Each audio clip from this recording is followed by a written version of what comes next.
So, greetings, friends. Today's talk is on the Eightfold Path as a complete practice.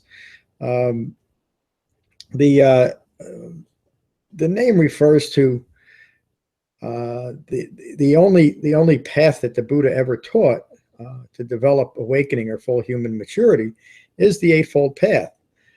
Since the time of the Buddha, there's always been, and again, even during his lifetime, there's always been this push, this desire to maintain self-referential conditioned views by adapting the Buddhist teachings, or in most cases, eliminating the importance of the Eightfold Path to allow for different practices. There's a recent article that I published a couple weeks ago called Modern Buddhism, A Thicket of Views, and it relates to this. And again, I always have to give this qualifier that I'm not trying to put down or denigrate any other Buddhist practice, but it is very important to understand that what the Buddha taught is often contradicted by these later developed practices. So the Buddha awakened to dependent origination, which simply states that from ignorance of Four Noble Truths through 12 observable causative links, all manner of confusion, deluded thinking, and suffering arises.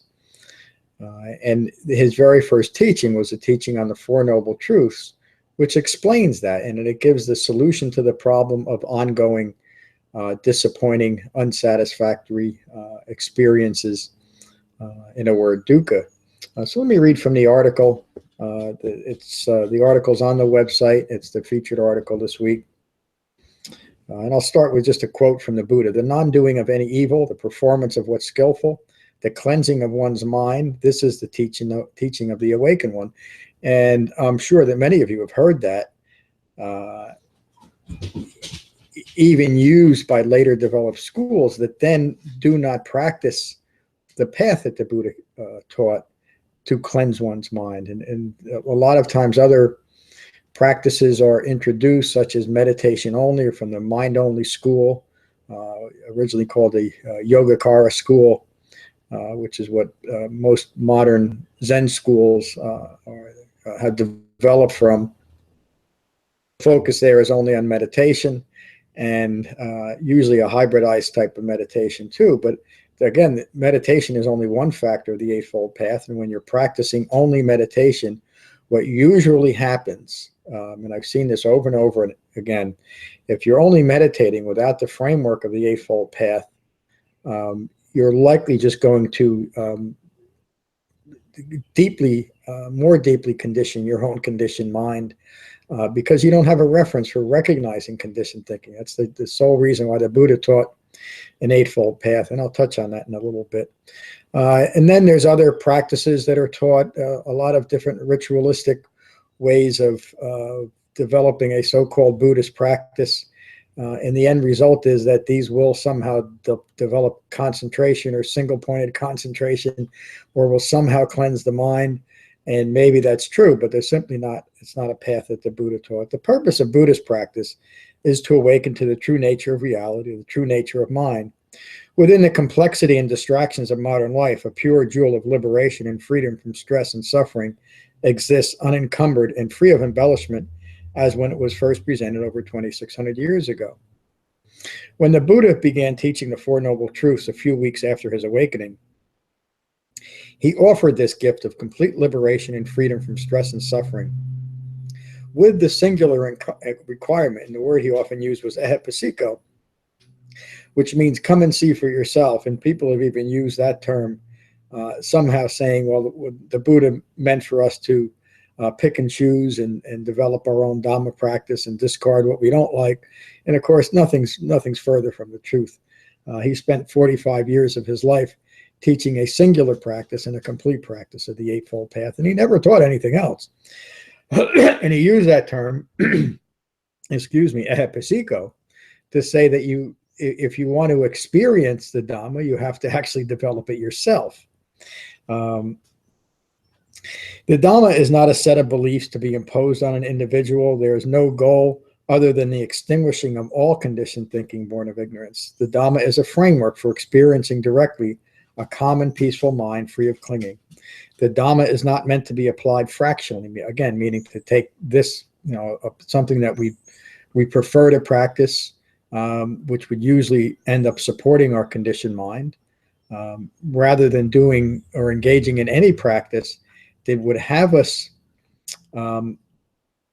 look at, in a very non-analytical way, our self-referential views that are rooted in ignorance of Four Noble Truths. Again, that's exactly what the Buddha taught. For the last few weeks, most of my talks have been focusing on emptiness as the Buddha taught emptiness. And the Buddha used that term emptiness not to describe an environment to aspire to, or to describe what the self is, meaning that the self is nothing or there's no such thing as a self. The Buddha used the term emptiness to point to the basic foundation of his Dhamma practice, which is to empty oneself, empty the Dhamma practitioner, empty ourselves of clinging to self-referential views. Another way of saying that is to be empty of ignorance of Four Noble Truths. That's the only way that the Buddha used emptiness. Again, not as a more as an action word, more as a verb than a noun. Emptiness is not a place to establish a self. It's not a higher realm of consciousness. It's simply the ongoing process of developing understanding by emptying ourselves of ignorance. The Four Noble Truths, as presented by the Buddha, are a way of putting aside all acquired beliefs and all effects of conditioned thinking in order to realize true liberation and freedom from stress, disappointment, and delusional thinking. There's nothing that the Buddha taught that needs to be taken on faith.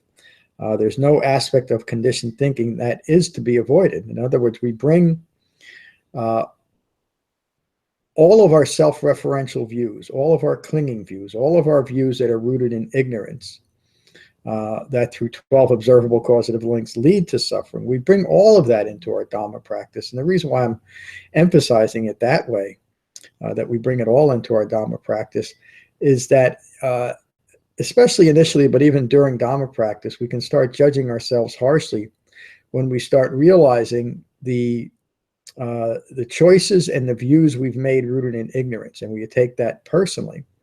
But last night's talk was on the Fena Sutta, like foam. All of these views that we hold of ourselves, using the Buddha's words in the sutta, they're like foam on the ocean. There's no substance there. And so there's no reason to judge ourselves harshly for this lack of substance to these ignorant views that we've developed. Simply recognize them and abandon them. And that's what the Eightfold Path is for. When the Buddha awakened, he had a complete understanding of the true nature of reality, but he did not start teaching immediately. He sat in meditation off and on for another few weeks, trying to decide if it was something that he could actually teach, that human beings would be able to engage with and develop. And what he was considering was how to get past the common human problem of conditioned thinking. And that is why he presented the Eightfold Path as a path to awakening towards full human maturity, to overcome that common human problem of conditioned thinking. In other words, to see things clearly, to see reality clearly. Getting back to how I started this talk today, he did not teach just meditation alone. And meditation alone will likely just reinforce that conditioned thinking, unless there's a framework that is developed to see to recognize our conditioned thinking and abandon it.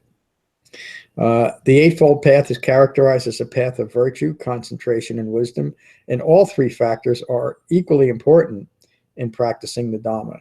It is a purpose of practice to awaken, to gain full human maturity, and delusion is recognized as delusion and put aside. Stress is recognized as stress and put aside.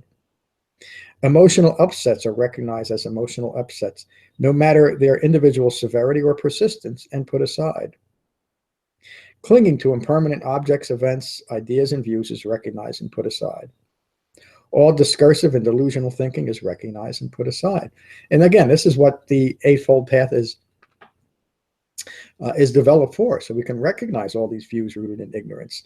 Without the framework of the Eightfold Path, we're only going to engage in, if we're just using a meditation practice with no other aspect of the Eightfold Path, we're simply going to get stuck in conditioned thinking, and our life will simply be a discursive pattern of bouncing from one self-referential view or another.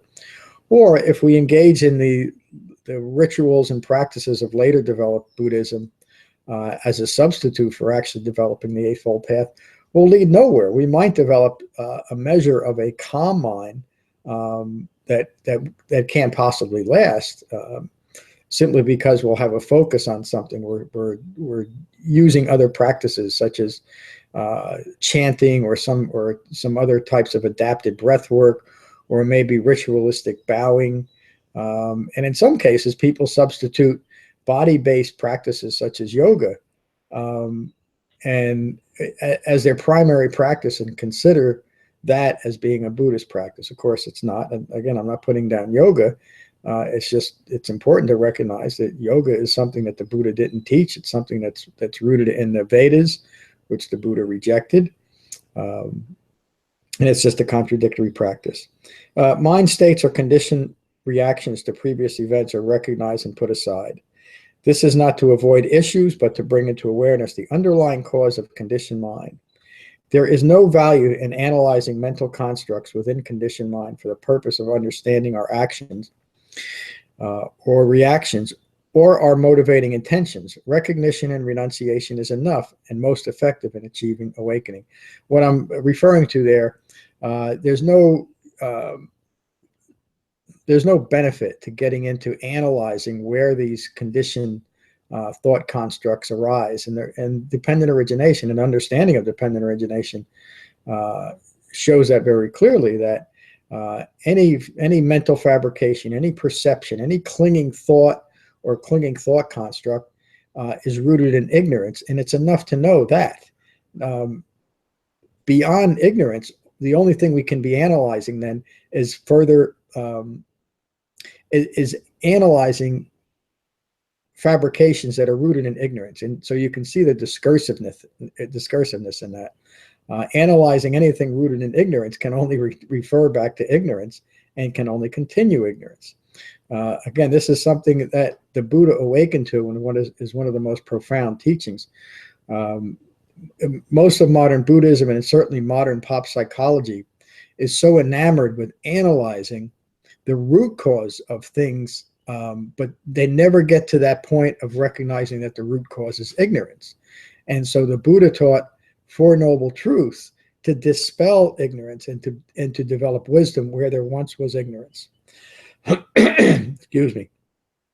The Dhamma will develop a tranquil mind, excuse me, with its suppleness and spaciousness for skillful insight to arise.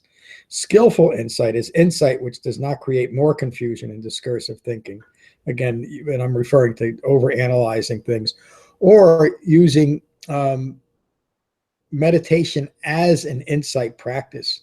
And again, the Buddha taught meditation primarily for deepening concentration, and it is through that concentration that we're able to support the refined mindfulness of the entire Eightfold Path. In other words, to hold in mind all 8 factors of the path. The hybridized modern practice of Vipassana meditation or insight meditation usually, and it's taught this way on retreats, that the first few days you'll learn to focus on your breath, or the shamatha part, the quieting the mind part, by being mindful of your breath. And then that practice is often discarded in favor of now using meditation to observe things that are occurring during meditation and to gain insight into those things. And it's usually put to look at the impermanent nature of all things.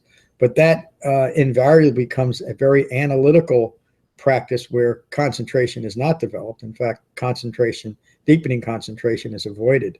So the Buddha taught shamatha vipassana meditation to quiet the mind so that the mind is well concentrated and primarily off the cushion. We're able to gain insight into and apply the Eightfold Path and gain insight into the three marks of existence of impermanence, the not self characteristic, and the resulting dukkha. And it is to that it is that insight that shamatha vipassana refers to. In the Buddha's very first teaching, when he presented the Four Noble Truths to his five friends that he had befriended during his search for understanding, after presenting the Four Noble Truths, that sutta was called the Dhammacakkappavattana Sutta, the sutta setting the wheel of truth in motion. And I should point out there's only one wheel of truth in motion. In order to accommodate later teachings, the later developed schools claim that the Buddha had set the wheel in motion 3 separate times. And of course, there's no account of that. Again, getting back to today's topic, he taught the Eightfold Path as a complete practice and no other path. And again, I'm not disparaging other people, but I would encourage all of you that are listening to this, if you're confused at all with modern Buddhism, spend some time just focused on what the Buddha actually taught on the Four Noble Truths and the Eightfold Path, and develop a profound understanding of that. And if you want to look at it that's your foundation for Buddhist practice, fine. At least you will have then developed what the Buddha actually taught, and then see if you find it helpful to adapt or accommodate that teaching in any way, or embellish these teachings in any way. Getting back to the Buddha's first teaching. After he presented that teaching, one of his friends, whose name was Khandana, said to the Buddha that all conditioned things that arise are subject to cessation. It was at that point that the Buddha said, Khandana, you are now called Anakhandana, which means the one who understands. And what Khandana understood at a very profound level was the impermanent nature of all things in the phenomenal world, but most importantly, the impermanent nature of his own thoughts. All conditioned things that arise are subject to cessation. And so if you can truly understand impermanence at that level, you'll cease hanging on or clinging to anything, any thought construct, any fabrication, any perception that you may have that is rooted in ignorance. And you'll simply live in the peace and happiness that comes from understanding the Four Noble Truths. So there's more to this article if you want to read it online. But I think I'll conclude the talk there. That's enough information for today. Thank you all for listening. And I just want to remind everyone that we have our spring retreat coming up in a month, May 11th to 14th. There's info on the website about that too. And I hope to see you next Wednesday for my Wednesday Dhamma talk. Thank you. Peace.